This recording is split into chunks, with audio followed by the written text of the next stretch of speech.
My mom and her butt buddies are booty calling Baphomet, and we're gonna hide in here like scared little bitches because they can turn your liver into fire ants. If they find us, they're not going to kill us. They're gonna do shit that you can't comprehend. And they're not going to stop until you're strapped naked to a barbed wire altar with a 15-foot beast of Gehenna and his double-pronged demon dong walking out of your coot chute like it's a revolving door of ground beef.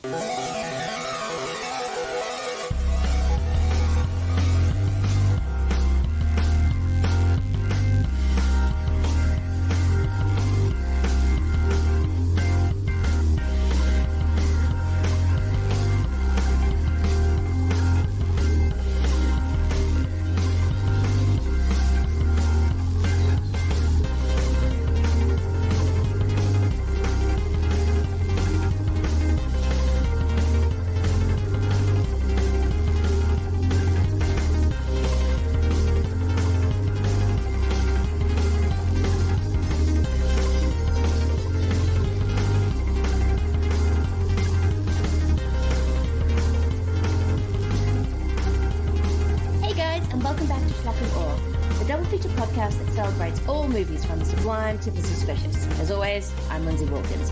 And this week, we are still with Brian De Palma, and we are putting a Rebecca Romijn twist on it with a double of Chelsea Stardust's Satanic Panic and, of course, De Palma's Femme Fatale, The Witch and the Fatale. And here with me is one of the greats. He's the editor and chief of the host of F This Movie. It is, of course, Patrick Bromley. Hey, how's it going? Good. How are you, Lindsay? I'm good. Thank you so much for coming on. I've been doing all these sort of Brian De Palma movies, and I thought, well, I kind of know of another Brian De Palma fan, which is you. You've talked about a lot of how you like his movies. So thank you so much for coming on. Yes, thank you for having me. I'm a huge Brian De Palma fan, and I'm very excited to talk about these movies with you. Yes, rewatching them, I was just having so much fun, and just the gleefulness of both movies. So this is going to be an amazing double. How is F This Movie going? I'm guessing you're right in the thick of the pre-Scary Movie Month happening at the moment. It's coming up very quickly, even though it's more than a month. I know, yeah, it is. It comes up so fast. As soon as August hits, I find I start to shift, and I'm like, oh, I start watching a lot more horror, and I start really getting myself ready for Scary Movie Month. So I'm very excited about it this year. No, me too. It always sort of starts happening around the same year. I'm just like, oh, I really want to watch horror and get back into it. And then I realize, oh, wait, it's literally the run up, and then it's like one of the best times of the year. Yeah, for sure. Okay, before we get into the double, you've already said you're a huge Brian De Palma fan. Do you remember when you first saw one of his movies? I think I had seen a couple of his movies as a youth, without necessarily, like I saw The Untouchables and maybe something else, without really realizing, like at that point, I think I wasn't fully aware of like what a director was or who directors were of movies that I was watching. It wasn't really until, I want to say, when I was in high school, I went and rented Body Double, like specifically because I wanted to see this movie and I knew it was directed by Brian De Palma. And I watched it, and it spoke to me in a way that movies hadn't before. And I became very aware of like the director's choices and how he moves the camera and how he edits things together. And it's really one of the movies responsible for sort of transforming how I look at movies, because I do tend to look at them through the filmmaker, as opposed to like the actor or the genre or whatever. And so from there, it was like all bets were off. And then I just consumed as much De Palma as I could. He has a habit of doing that when you start realizing that he is, and you start realizing his technique and how way he moves the camera and all that kind of thing. Going back and say watching The Untouchables after you sort of realized, oh, this is De Palma, how did that movie change? I mean, you could definitely see his fingerprints on it. This is not my observation at all. I remember years ago, Quentin Tarantino was giving an interview on Charlie Rose, and he talked about De Palma, and he talked about The Untouchables, and he said it's one of the few examples where a filmmaker's aesthetic perfectly aligns with like a commercial Hollywood aesthetic. So it's this sort of mass appeal blockbuster mainstream movie, but you can still tell that it's a Brian De Palma movie. It doesn't sacrifice. And he ends up doing that again, I think, with Mission Impossible. I think he manages to pull it off twice. So I like The Untouchables, but I tend to like his slightly more offbeat, personal kind of thrillers like the one we're talking about today. Yeah, absolutely. I would totally agree with Mission Impossible because he knows how to blend the two sensibilities. But then when we'll get into it with Femme Fatale, all bets are off, and he's just going full blurred lines. I think just everything. It's a kind of incredible. But yeah, he's one of those filmmakers that really makes you, because he's just focusing in on that the technique, which is kind of why I actually thought I'd seen Femme Fatale, and then I was sort of watching it. I was like going, I don't think I've seen all of Femme Fatale before. This is absolutely amazing. So this was an absolutely treat for me to get to actually finally sit down and watch it. Oh, I just want to give credit to Daniel Epler from Cobwebs, who actually suggested this double. So thank you, Daniel. This was a blast. Thank you, Daniel. Yeah, I'm so excited. This was your first time viewing of this movie. Yeah, I thought I had seen it. Like, I think I've caught some of it on TV, and then I was sitting down to watch it going, oh, I don't think I've seen all of this. I definitely do not remember those diamonds in that can't scene. Very memorable. Yes, very, very memorable. But with that, we're going to get into another memorable movie that I didn't think I was going to have as much fun with. So what then I sat down and watched Satanic Panic and went, oh, this is one of the best. This is an amazing movie. I should watch this more often, even though it just come out. But I'm like, yay, now this is in my life. And we're going to be getting into Satanic Panic.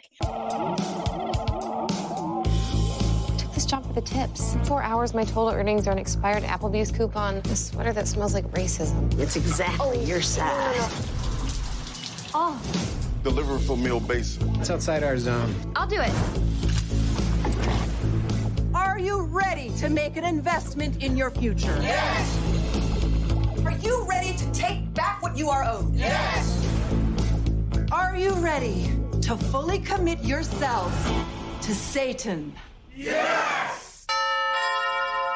Who are you? I'm the pizza guy. A girl? Are you by any chance a virgin? That's a very personal question. She's a virgin. Whose power unlocks our true potential? Hail Satan! You have any idea what's happening here tonight? Hail Satan! They are summoning Baphomet, the big demon from hell. And when that clock strikes 12, he's gonna rip you open.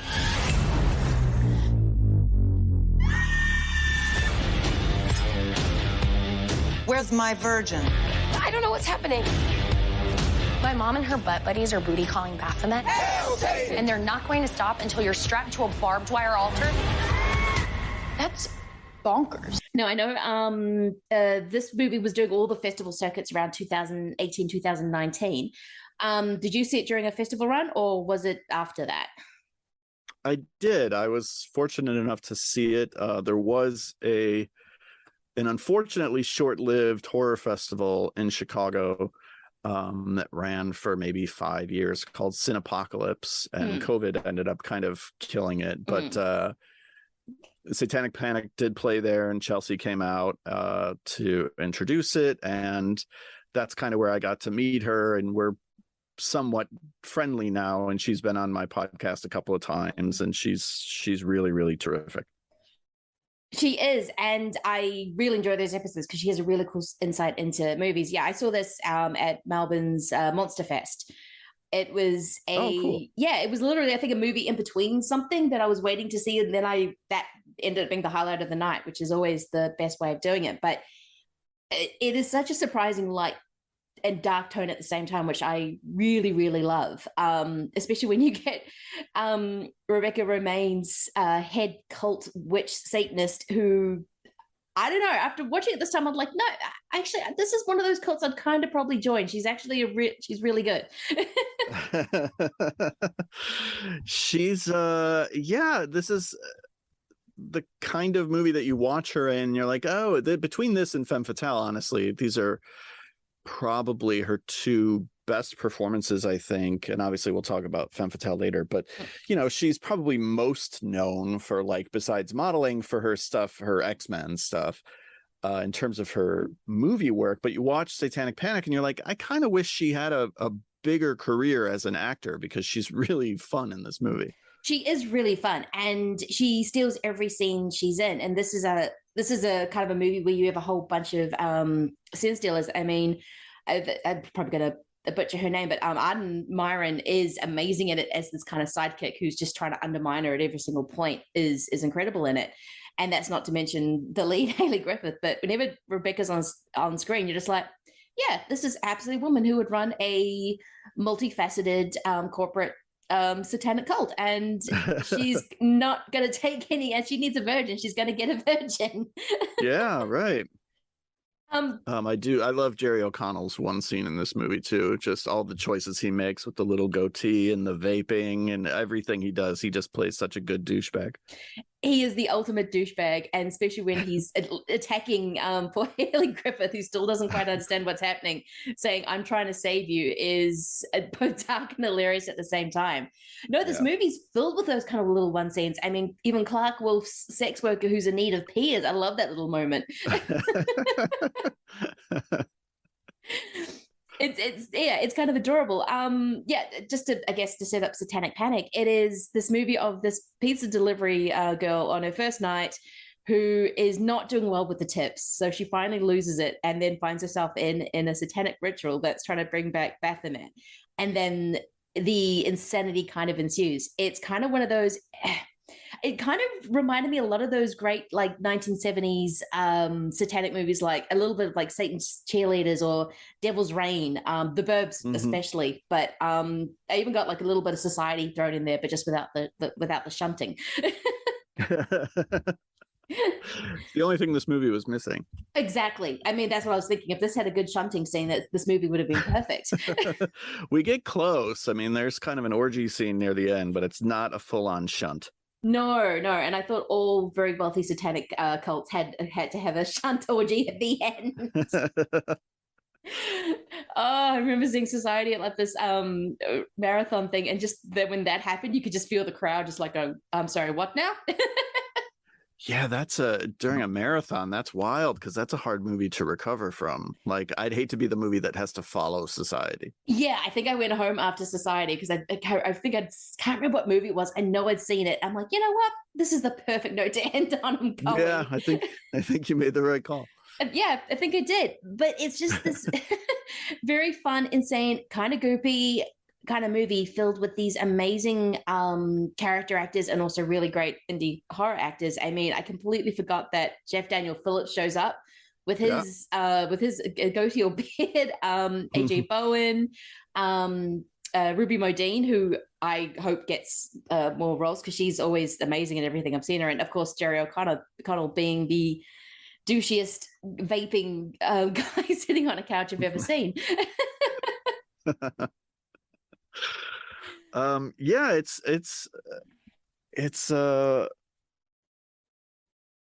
It's one of these horror comedies. Horror comedy is a little bit hard to pull off, I think, because the movies tend to sort of lean heavily one way or the other. And while I would say this one definitely leans way more comedy than horror, it never sacrifices on the horror. And there are things that happen that are genuinely, as you pointed out, dark, that are genuinely shocking, that are genuinely gross and upsetting. I mean, again, I'm thinking of Rebecca Romijn sort of jamming her fist into Jerry O'Connell's neck.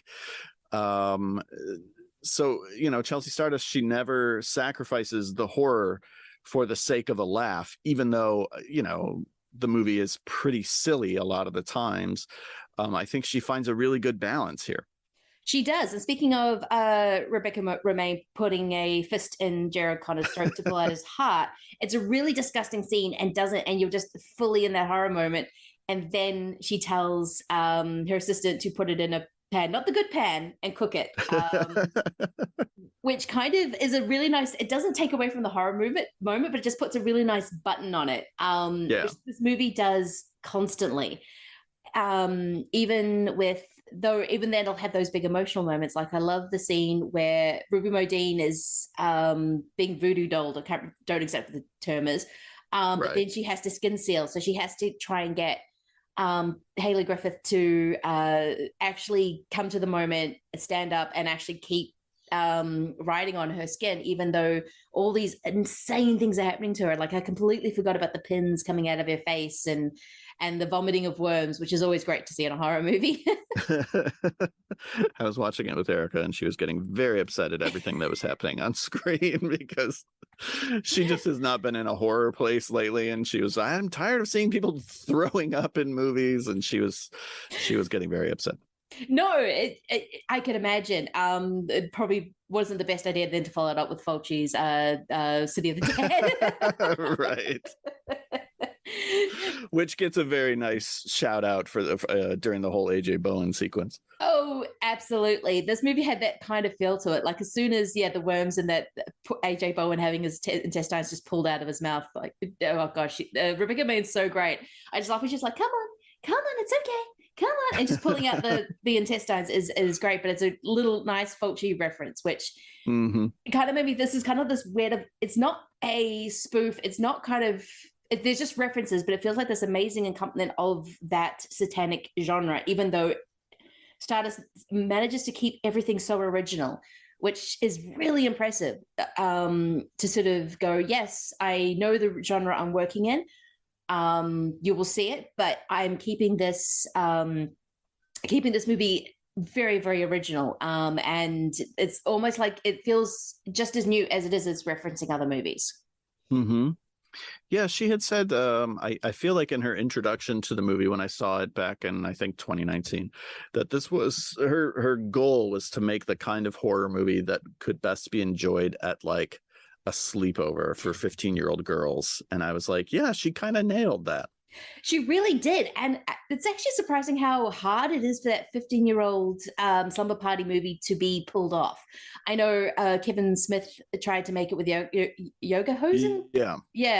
And there's a few other movies that I think tried to capture that, and it doesn't quite work. But I totally wish I had this movie when I was 15 and watching movies, because it's a really great introduction into that genre. And then you're like, right, okay, now I'm ready for Devil's Reign. Now I'm ready for City of the Dead. Bring it on.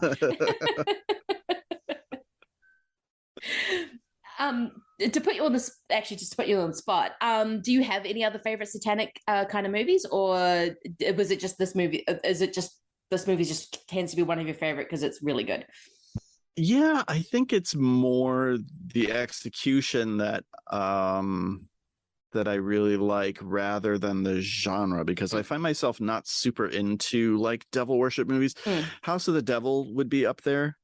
I'm trying to pull up a list now because I'm trying to remember some other, like, it kind of casts a wide net, because if you're going to call something like Prince of Darkness a satanic horror movie, I mean, that's got the devil is a green liquid in a jar. It does. But that would be one for me. You already mentioned The Devil's Reign, which is a great, crazy movie. But I don't tend to Race with the Devil is a really good one.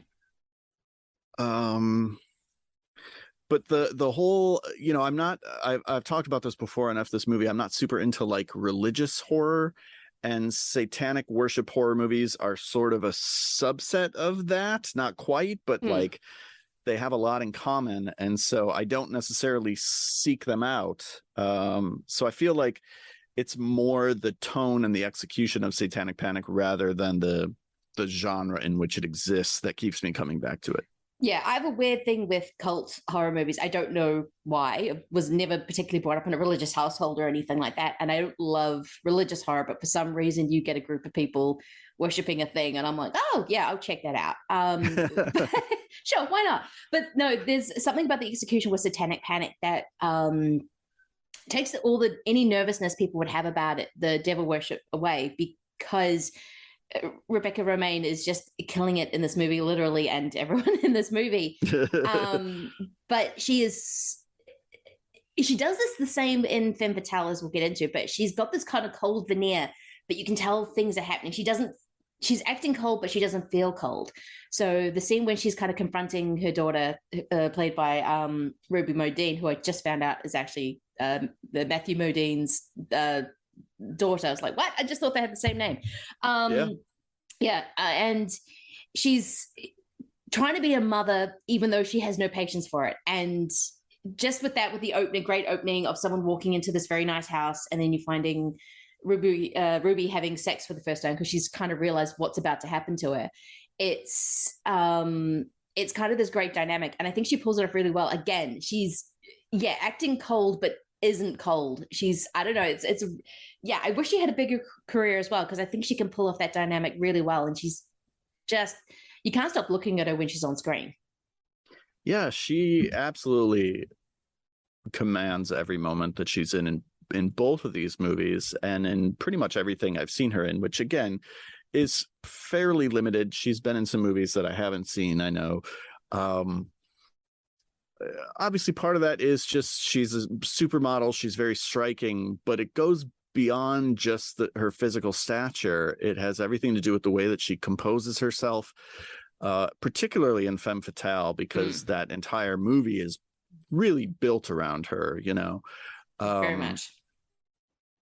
Satanic Panic, she's kind of slotted into a specific type of role, and yet you watch it and you're like, oh, I can't really think of anybody who would have done that better. Just the way that, as you said, she is believable as somebody who would run the show. Like, yeah, I would listen to whatever she said. I would do whatever she told me to do. I would follow her into the literal depths of hell, because she's so commanding, and really funny without, she's never going for laughs in Satanic Panic, but she's very much in on the joke, which I think really helps. It really is. That kind of feels like the whole thing, though. No one is actually really going for the joke, except for maybe O'Connell, sorry. Yeah. But that's just kind of that one great kind of scene where he knows just how to lie on the couch just to make it work. But everyone's kind of feeling the emotion of the moment, even when they're being silly. But it's, and this movie does go to the depths of hell. And Chelsea Stardust always knows it has to be true to Haley Griffiths. So when she's in labor with Baphomet and everything's going to go completely crazy, and she's doing her 2 fluffy bunnies mantra, that's the first thing you see. And it's just like, oh, because this is her character. She's sweet. She wants to have all this optimism, even though she's surrounded by all the most cynical, awful people on the planet. She still has that kind of she has that positivity. She wants the world to be good. And it just, the fact that the Code of the Sams came back, I completely forgot that came back. That was a brilliant callback. Sam's helping Sam's. That's my jam. Yeah, Sam's helping Sam's, which is kind of what the movie ends up being about, which I love. And then the fact that she called her bunny Judy Jr. was the best. I like that they give her that backstory too, because I don't, it's not necessarily required. There's enough of a character on the page in terms of being sweet and innocent and optimistic, as you pointed out. And just being the wrong, the character who's in the wrong place at the wrong time. But then they give her the backstory about feeling like she had abandoned her friend when they were both going through cancer treatment, and just that she's been through such hardship and yet retains this optimism, really fleshes out her character in an interesting way. And I know the script is by Grady Hendrix, who's a really terrific writer. I haven't read all of his stuff, but I've read some of his books, and he's a really good writer. And I like the subtlety of that characterization. No, I do as well. She's really fleshed out, and you understand why she's choosing every moment that she does. But also, with a lot of these movies, as soon as there's like a virgin sacrifice, it's always the biggest joke that this person's still a virgin. But because they give her the cancer backstory and the fact that she has gone through all this horrible and hard things in her life, it's completely understandable that this is where she is.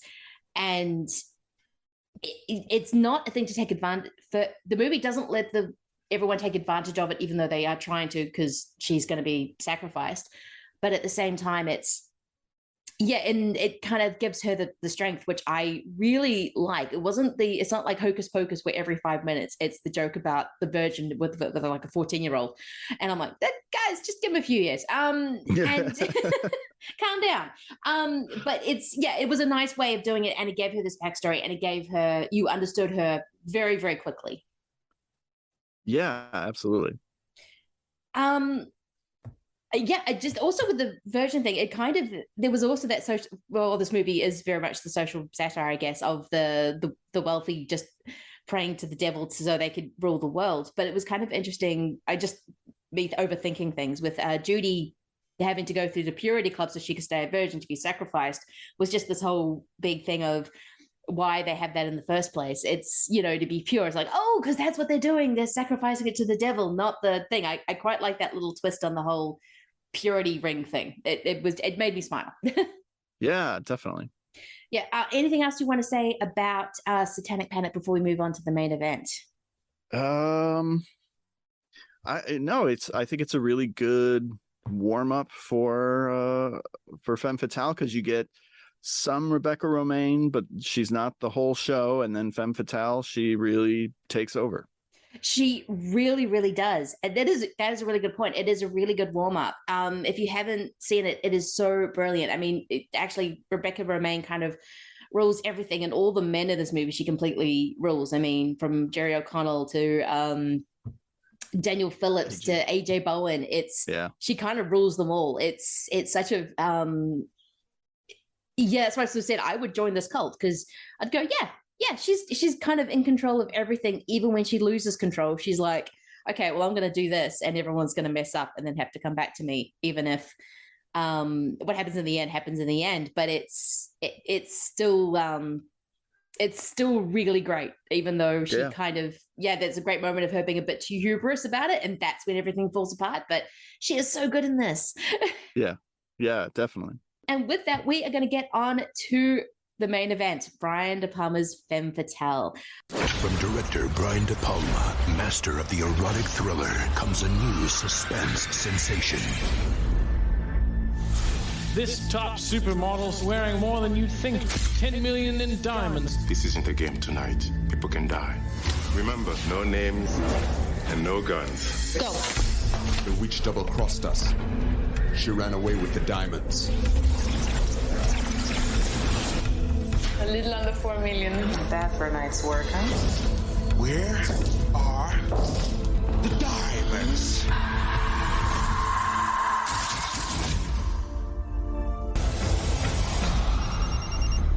It's Johnny. I know who you are. You know who Bruce Hewitt Watts is? The new American ambassador? Got a wife, but no one seems to have a picture of her. So you want me to nail her, right? Nicholas Bardo? Speaking. You took a picture of Mrs. Watts? I don't think you realize who you're dealing with, Mr. Bardo. We know all about you. I have a past here. It only takes one photo. Are you flirting with me? Baby, there's one more thing we gotta do. She set me up for you guys to get me out of the way. That's what it's all about. Me disappearing. Patrick, when was the first time you saw this movie? I saw it opening night back in 2002, because it was a new Brian De Palma movie. That's all that mattered to me. And it had been a while since I had fully loved a Brian De Palma movie the way that I wanted to. I liked things about Mission to Mars. I enjoyed Mission Impossible. Snake Eyes felt close to the kind of De Palma movie that I really respond to, but doesn't totally stick the landing, even though it's got Nicolas Cage in it. But Femme Fatale was like, oh, this is De Palma doing his great 80s thrillers kind of stuff. And for me, I'm glad he continues to make movies and continues to work. This, for me, would have been a perfect movie for him to go out on, because I really do feel like it's in so many ways the kind of sum total of everything he's been talking about throughout his career. This is sort of the ultimate Brian De Palma movie. It really is, because I just watched it yesterday for the first time and was I'd heard, it's his greatest hits, and it is. I mean, there are some amazing references back to his earlier movies, say with Dress to Kill and that kind of thing. But then you're watching it and it's just, it feels like him. Yeah, it feels like a swan song in a way, because it's the culmination of everything he's done, especially with his 80 thrillers, all come into one. He's taken kind of that opening from Snake Eyes and then does it even more fluidly and more broader in Femme Fatale. And it's kind of, it's the most movie of movies is the only way I can think of describing it, because it feels like such a movie. Everything about it is artificial. Everything about it is, every camera shot lets you know, oh no, this is a movie. This is not a reality that you can sink into. And you just sit there and I'm just like, oh yeah, this is what Brian De Palma does when he's not restrained by anything. I'm not saying he was completely restrained on Snake Eyes, because that feels like a very Brian De Palma movie. But this kind of took that to the new extra heights. Like, I think with this coming out, I still hadn't quite connected the dots with De Palma yet. Like, I'd seen Mission Impossible, I'd seen Mission to Mars, I'd Snake Eyes, but I hadn't quite figured out that was the same guy yet. So coming back and watching this, I was like, oh, so this is kind of what everything was leading up to almost. So yeah, this would have been the perfect movie to end on. I mean, that opening is perfect. It is. I like it better than the opening of Snake Eyes. I know the opening of Snake Eyes is more probably famous because it kind of pulls off even though it's not an actual single take, it looks like a single take, and you have the wild performance of Nicolas Cage kind of driving it. And that opening kind of dominates the conversation around that entire movie. Like, people don't really talk about that movie except to talk about the opening, and the opening's so great, and the rest of the movie's kind of like meh. But I think the whole opening at Cannes in Femme Fatale is a lot stronger, even if it's not trying to pull off the whole single take thing. No, and it's more it kind of does this build. I mean, with Snake Eyes, it just starts off big because it is Nick Cage, right, starting at 11 and then kind of going from there, even though I love his performance in that movie. This is much more subdued. Like, you start off with Romijn lying on the bed watching Double Indemnity. You don't really see her full face until way later in the movie. Like, it keeps kind of hiding her, whether she's taking a photo, whether she's looking to the side, whether she's looking at a screen. And then it just keeps building. And then her first line doesn't come into like 15 minutes, but I think it's like, leave her alone, or I can't remember what the line is, but it's kind of like, oh, here she is. And it's these kind of shots from every single side of her except her like full shot, which is really clever. Yeah. He was really clever, I think, in casting her. And I know he took a chance because at this point she had done X-Men, but she was mostly known as a model. And I know he got some pushback for her casting. There's I don't know what the hell there's something on the Wikipedia page about the Stinkers Bad Movie Awards, which I've never heard of. I've heard of like the Golden Turkeys. I've heard of the Razzies. I've never heard of the Stinkers, but they nominated him for worst director and her for worst actress, I know, which is just ludicrous on both counts, but whatever. Yeah, very much so. He's going for this sort of the iconography of the icy blonde. Yes. And could have just as easily cast, Sharon Stone, who could do something like this in her sleep. But I think he taps into something with her. In particular, the scene where she kind of gives the guy the lap dance, and I'm jumping way ahead, and I apologize. Oh no, please do.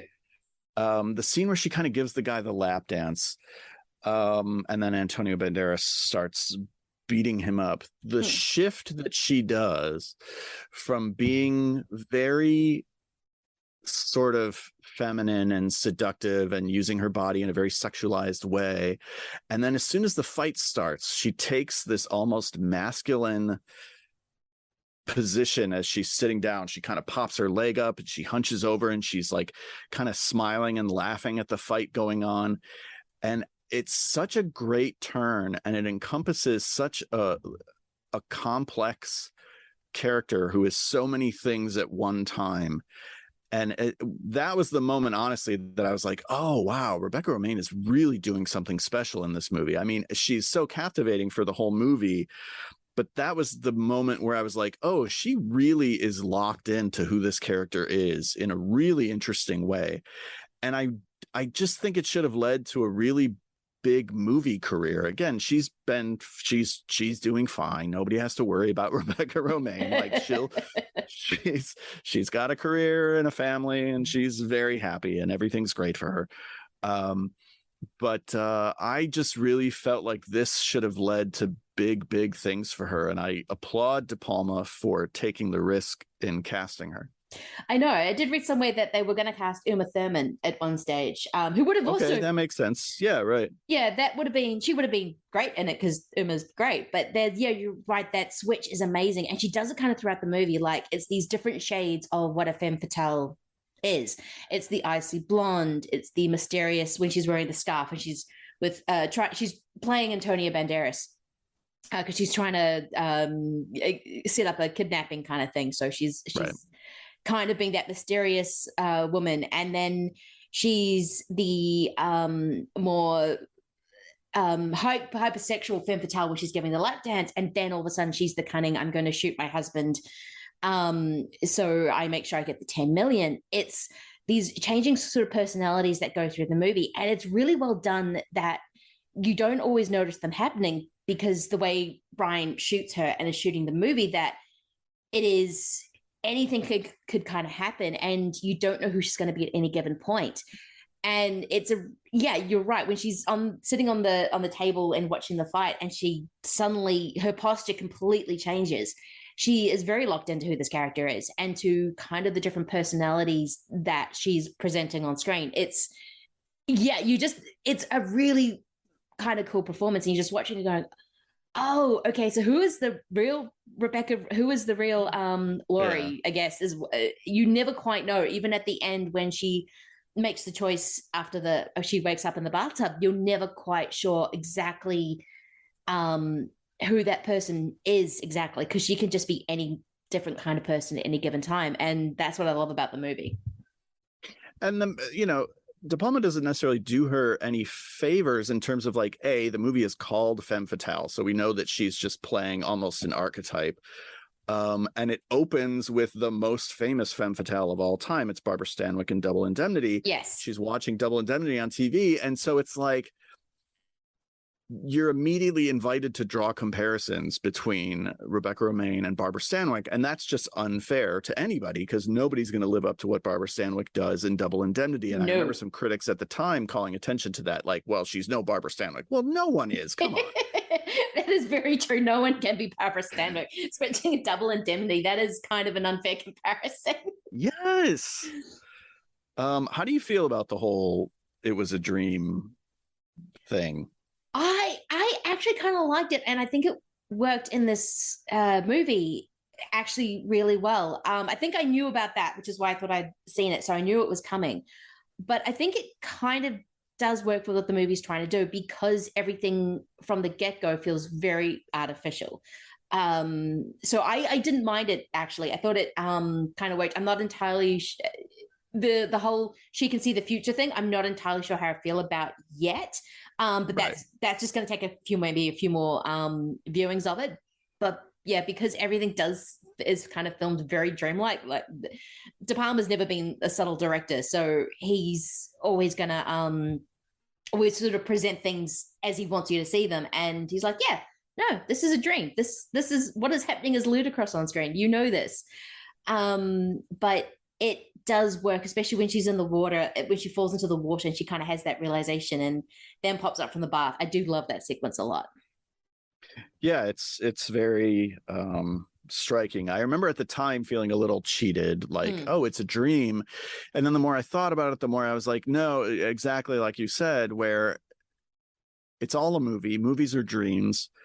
De Palma is in complete control, and he's the one who's going to say, like, no, this is actually the ending that I want for Laura. And it becomes almost a choose your own adventure where he gets to reinvent her life because he's the filmmaker and he's the one calling the shots, just as she's the one calling the shots in the narrative, and she's able to sort of seize control of her life. He's, you know, kind of the overseer of the whole thing. And so it's a movie about being a movie. And so I'm okay with the It's a Dream. In almost any other movie, it would bother me. Oh, yeah. I remember, well, spoilers for a 1944 movie, but the Fritz Lang, The Woman in the Window, has that exact same ending. And he does, first of all, does it so well. Like, you were so stressed for Edward G. Robinson because you just don't know how he's going to get out of a situation that he's found himself in, thanks to A Woman in the Window. And then he just suddenly pops back awake. And it's just like, oh, okay, so it was just a dream then? Oh, all right, okay. I finished that movie. Even though I do love that movie, that ending always kind of had me like, okay, fine. Yeah. You were just asleep in your club. That's okay. What do you think of, well, Antonio Banderas, of course, can just match Rebecca Romijn in beauty, but what do you think of his performance, especially because he has to try on a different personality at one point? Yeah, I mean, he's good. He's always good. I've never seen Antonio Banderas like phone it in.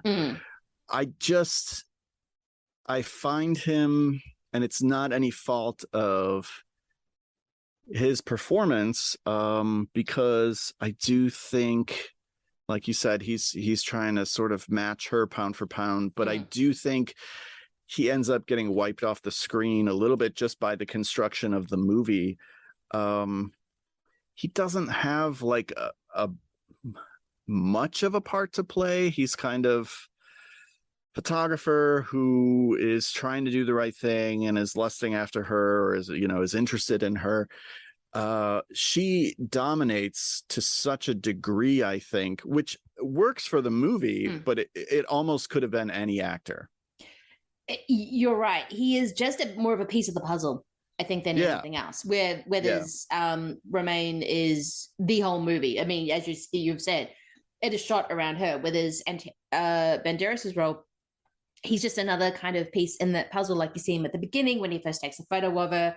Then it's the 7 years later after the events in Lily's house happen, and then it's him back on the thing. He's just part of the dream. He's part of the creation of the movie. He doesn't necessarily matter, even though when you're looking at two beautiful people on screen, I just think they have chemistry regardless if they do or don't, because I'm just like, they're both really hot. And yeah, absolutely. And that's a big, I'm sure it's a big part of why he cast Antonio Banderas. Why Antonio Banderas gets top billing will forever confuse me, and that's, I think, just Hollywood sexism. But yeah, he's a beautiful person, and so to put beautiful people on screen is, again, De Palma saying, like, that's part of the function of movies, is to look at beautiful people, to look at people who are larger than life. And here are two of the most beautiful people, and I'm just going to put them in a scene together. Yeah, he does. Yeah, and he does that often, and they are insanely good looking together. Even though I think, yeah, you're right, Romijn completely dominates. But am I wrong in thinking when they're sort of putting the posters up, especially when before the forgot her name, woman in the camo kind of shorts gets hit by the car, you're seeing these art posters, and it's actually Romijn's face as well in those, or was I imagining things? Well, in the one time, the posters are the picture that Antonio Banderas took of her like getting out of the limo. Yes, and then I saw one of an art show, and I thought I saw Romijn's face in one of the paintings of on the poster. Yeah. It I don't know, it was a flash. I could have been imagining it just because I was probably in the whole, everything's kind of like constructed and everything's kind of like not a meaning, but like a thing, because every time you see the cityscape of Paris, it's like a photo of Paris on a wall, which I absolutely love. As soon as I saw that, I'm like, oh, that is such a good idea. I love you, Brian. It's so good. Yeah, this movie just keeps doing that over and over again, and it just kind of, the more it goes on, the more kind of, I don't know, almost Eurotrash it felt. Maybe it's because she's giving a striptease in a skeezy bar to a guy in leather. Yeah. And that kind of redness. But it did, I'm like, oh, we're going into early 2000s Eurotrash. Yeah, I am very, very happy. It's a fun scene, and it's kind of where the movie, leans into, I think, some of that seediness and sleaziness that De Palma can be known for a little bit. I mean, there's certainly in the opening sequence too, when he's having the two women make out in the stall and he's got the overhead camera on them and stuff. I mean, it's that voyeurism that De Palma is so known for. And then there's an element of voyeurism even during the lap dance, because some of what we're watching is it play out on Antonio Banderas's face. And we've got that amazing split diopter shot of the man that she's dancing for, whose name I can't remember, Igor or something crazy like that. And then Antonio Banderas in the background. So we have like two levels of voyeurism, plus the third level being us in the audience watching the faces of these two men. It's just, there's so much going on in this movie. I love it. There is, and I love the split diopters in that scene, because it is really just reinforcing of, oh, you're watching a movie and you're watching, Igor and Banderas watching Igor, there we go, Igor or something, watching Romijn. It's kind of incredible, and he keeps doing it throughout the movie. It's, I don't know, even the scene when Lily, the other Rebecca Romijn, kills herself, and you have Laurie in the closet or the wardrobe, just kind of watching her and not deciding what she's going to do. It's, again, it builds up to that voyeurism of everyone's watching something else, whether it's a screen, whether it's a poster, whether it's a movie at Cannes, the fact that it's set at Cannes and everyone's watching a movie when all this other stuff is happening and everyone's watching security cameras and all this other kind of stuff. It's just, it's kind of the ultimate who's watching who movie. And I know Brian De Palma's done this so often in like Body Double, Dressed to Kill, even Scarface, it pops up again. It happens so constantly, but this one just kind of feels the most unfiltered of it all. Yeah. Did you see the De Palma documentary?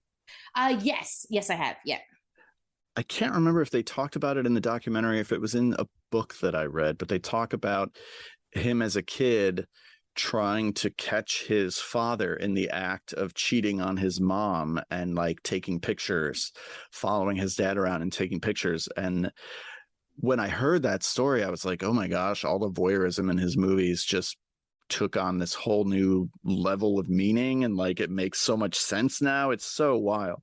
Yeah, they do talk about it in the documentary. He's very matter of fact about it from memory. Yeah. He's like, yeah, I wanted to catch my dad cheating, and so I did. And it does take on this whole new meaning, because that's now how he sees the world. It's about watching almost, and seeing kind of the world, a reality he didn't know about present itself, which I guess is his father having the affair, but it's kind of repeated over and over again in his movies. And yeah, when you watch Femme Fatale, I mean, I love Body Double, the whole conceit of it, of what's his name, watching Melanie Griffith, who doesn't know is Melanie Griffith, dancing in a bedroom naked, and then seeing her in the porn movie. It's this amazing kind of how realities can shift just purely by what you've seen or what you think you've seen. And well, that is Femme Fatale.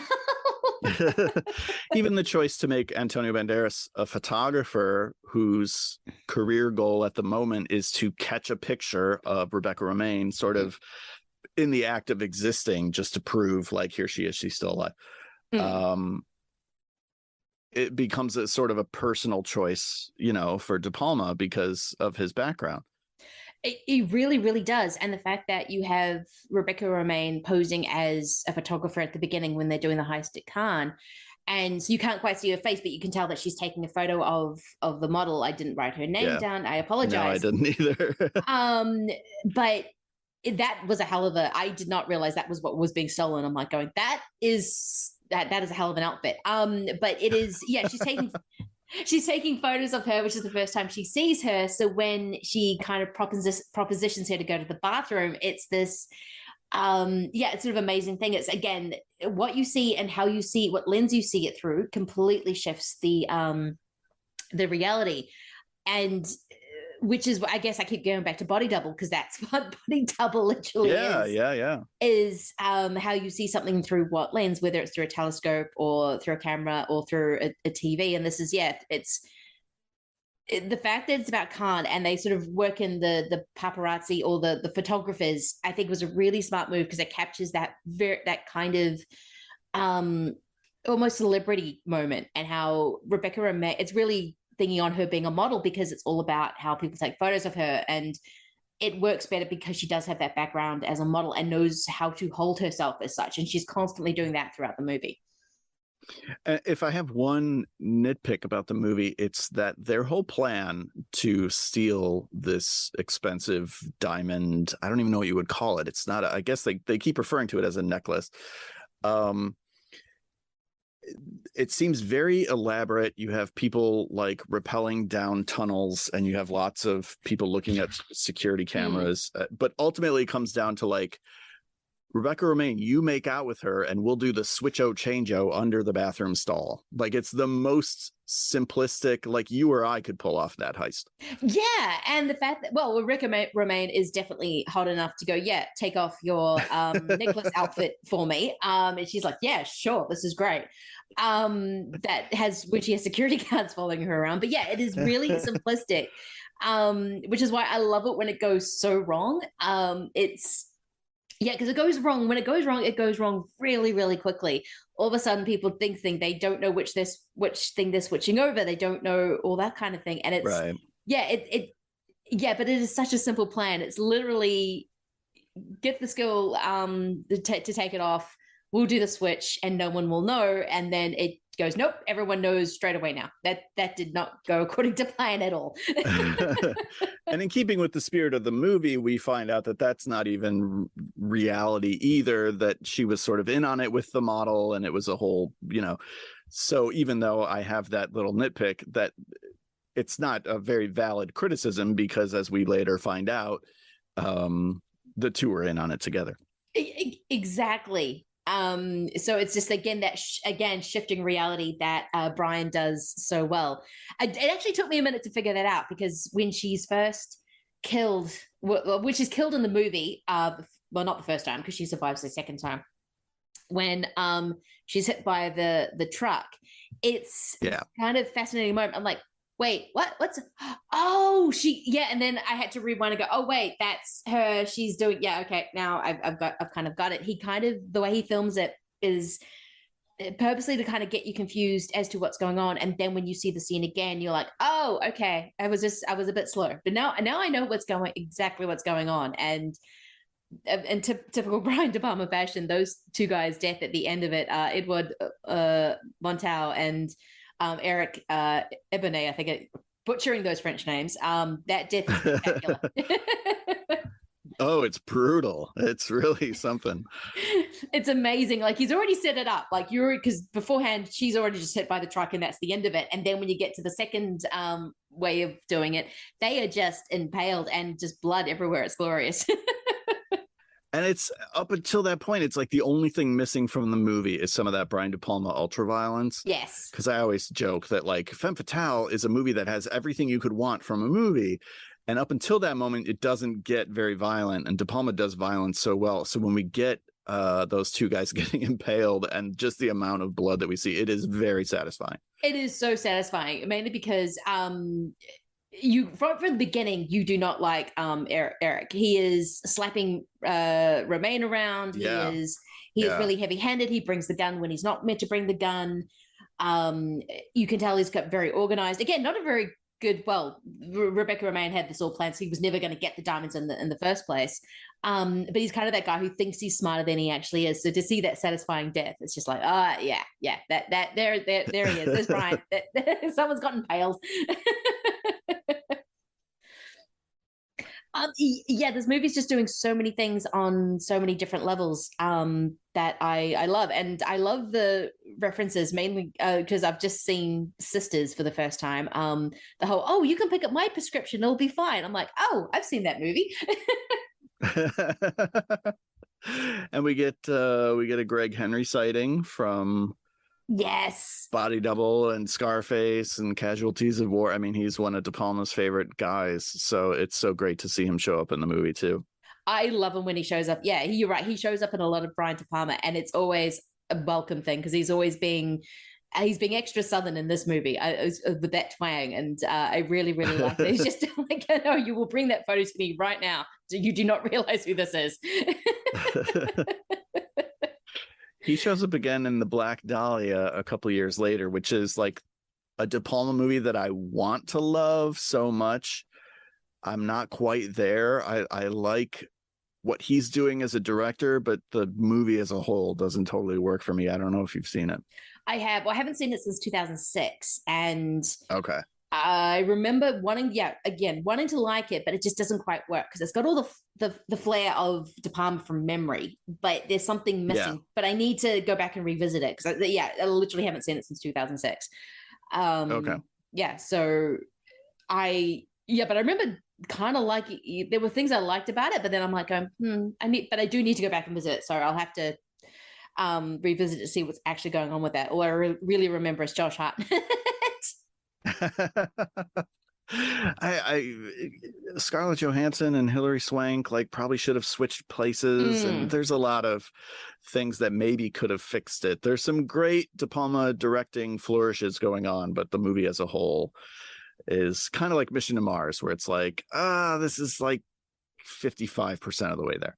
Yeah, I remember like Mission to Mars, but there was 2 movies that Mars movies. It was the Mars year. Or actually, did that come out? Red Planet, was that the other one? Yeah. I remember going to see both of them, so I think I've got them both in my brain. So I can't always remember which is which, even though with Brian De Palma, I think I should. Yeah, I thought I would have been able to remember it. It was the one with. Okay, now it's the one with Tim Robbins. Now I remember which one this is. Yeah, because it was Red Planet, which I think had Jerry O'Connell and all. I remember going to see both of them. I remember going, this feels like a lot of Mars going on. Like Dante's Peak in Volcano. That's right. Again, both I saw in the movie theater. Like as soon as there was like a big kind of double kind of thing, I was like, yes, let's go see this. Armageddon and oh shoot, what was the other one with Morgan Freeman? Deep Impact. Deep Impact. Yeah, I had to do both of those at the same. They always were at the same time. I remember as well. It was like they came out right after the other. Yeah, I still have never seen Deep Impact. I feel bad about that, but I have seen Armageddon. Yeah, Armageddon is hard to actually. Armageddon has kind of overtaken it because it's such a hard movie to forget, mainly because they just does not stop moving the camera. Anything else you want to say about Femme Fatale? I love it. I would put it probably in my top 5 De Palmas, but don't ask me what the other 4 are because I don't know if I could do that right now. I think it's like a really underrated De Palma movie. I'm kind of hoping that this new Shout Factory Blu-ray gets some eyes on the movie because I think it's very overlooked, and I think De Palma's movies are not for everyone, but if you are a fan of him as a filmmaker at all, you owe it to yourself to see this movie because it really is, as you said, his greatest hits. It's such a fantastic movie. Yeah, it is. I didn't realize a Shout Factory Blu-ray was coming out. That's amazing because I hope it does get more eyes on it because I think it does get forgotten a little bit because it is in the 2000s and everyone wants to go back and remember the glorious 80s. Right. When there's so much going on in this. But no, that is absolutely fantastic. It is such a great movie with so many shades of just different styles in it. Like 1 minute you're in Hitchcock, the next minute you're in, again, more sort of a Euro kind of thriller. The next minute you're in this kind of Wizard of Oz, it was all a dream that actually kind of works. It gets very surreal and very dreamlike, which I always love in a movie. I love it when a movie doesn't pretend it's not a movie or just like, yeah, this is a movie. You're going to have to deal with it as it is. And we haven't even mentioned Peter Coyote, he doesn't have actually much of a role, but I was just happy that he showed up. Yeah, I just saw E.T. again like a week ago, and he's so good in that movie in such a small role that seeing him show up again in Femme Fatale, I was like, oh, Peter Coyote, you're very welcome here. Yeah, I actually remember an interview he was talking about E.T. and he sounded more excited than the kids about it. It was just, he was kind of, he sounded like a big kid, which is kind of fair enough, but the kids were like, yeah, it was a movie I was in, and he was like, I was an E.T., guys, do you know how cool that is? It's like, yeah, I do. Peter Coyote, you're amazing. It's just a movie of many textures. You've got people popping up that you always like to see, like Greg Henry and Peter Coyote, and of course Banderas. But it's just this amazing, gorgeous movie that just kind of, I don't know, it tickles you. It's just so much fun. And yeah, I can't wait to watch it again, because I know it's one of those movies I'm going to notice more and more things as I watch it. And yeah, I think so. This was probably only my third or fourth time seeing it, and I feel like I picked up on new stuff every time. Yeah, and I can see why it would be in a top 5 De Palma, though. I know the top 5 of that kind of De Palma can change just regularly depending on what you've just kind of watched. He's one of those directors. Definitely. So I was sort of going, oh man, Mission Impossible's really, actually maybe that's on my top 5. And now I've watched Femme Fatale, I'm like, ooh, okay, Femme Fatale's really good. So it always depends on, my favorite De Palma movie is often which one I've just seen. Yeah, that makes sense. So thank you so much for coming on. This was a blast of a conversation. This double was so much fun, considering it was literally the witch and the Femme Fatale. It's a kind of a great way of just distilling those kind of archetypes, and then just Rebecca Romijn just kind of killing it in both instances. But before we go, please tell people where they can find your good work. Oh gosh, I have a website and a podcast called F This Movie. That's at fthismovie.com, and I'm on Twitter at Patrick Bromley. Yes, please follow both. If This Movie is such a great podcast. I've been listening to it for years, so this is a little surreal actually talking to you, because I've been listening to you for so long. But yeah, just I know Scary Movie Month is coming up very, very soon, which is an absolutely amazing time of year, because you just get to watch all the scary movies. And it's just a celebration of weird, quirky, weird movies that you like and just love. So I'm really looking forward to Scary Movie Month. And you always have like the best month planned. So I know you're probably working very hard on that, going, oh my God, what am I going to do this year? Yeah, absolutely. This is about the time where that starts to set in, like, oh boy, I better figure this out. Well, I'm very much looking forward to it. Please, thank you so much. Listen to F This Movie. It is one of the greats. Again, if you want to shock and awe 1 at Twitter and Instagram, and then I'm at Reading Geek on Twitter. Thank you so much for listening, and we will be back with another double feature. All right, thanks guys. Bye.